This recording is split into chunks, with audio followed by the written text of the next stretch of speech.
Mayflum here, and this is going to be a fast forward video and also a voiceover video because here I am, I'm just kind of playing with, these are some new to me stamps, and I want to watch, so there's some really great YouTube videos that the creator of these stamps has done, and I will share those in a future video, and I'll put a link to the Etsy shop where I got these in the video as well.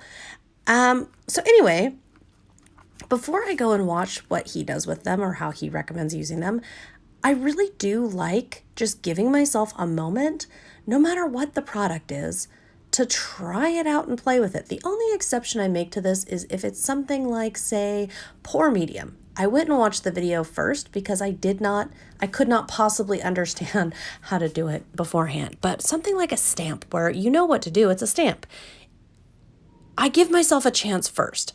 And I do this for a couple reasons. Sometimes it just kind of helps me get to know the product. And also sometimes what it helps me do is it helps me see where I want to go creatively with it, even if I'm not sure exactly how to get to that place or to that point.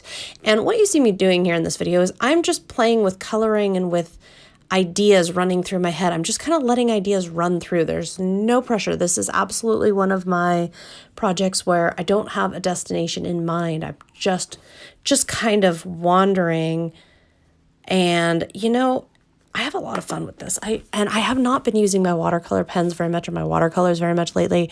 So really this kind of does two things at once. Lets me work with a medium that I've been neglecting.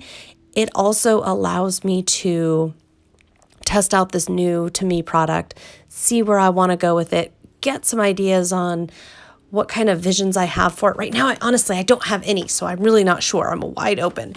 And then what I'll do when this is all done, I will go ahead and look up those YouTube videos, see how his recommended uses or different tutorials for them, and then I will follow a tutorial.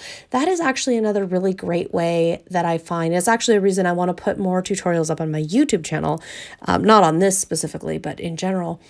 I find that tutorials are a really wonderful thing if you follow them exactly, because you'll see what this other person's process is, and you may want to make changes for yourself for later on down the road, but you'll learn someone else's process, someone else's method, and you'll get to a finishing point.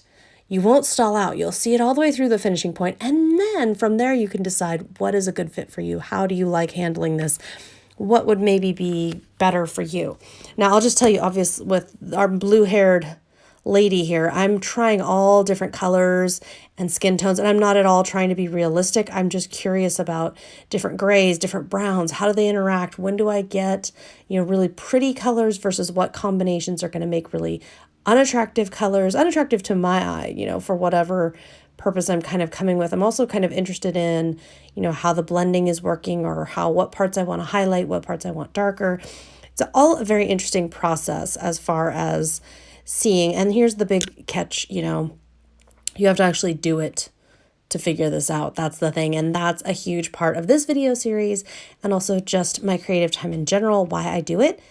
Because until I just actually do it, guess what? I will not be able to fix it. I will not be able to figure it out. So thanks for coming along and playing with me today. If you have any questions or future requests, feel free to leave me a comment, shoot me an email, whatever you're comfortable with. I will see you next time. In the meantime, I am off to watch some YouTube videos and do some learning.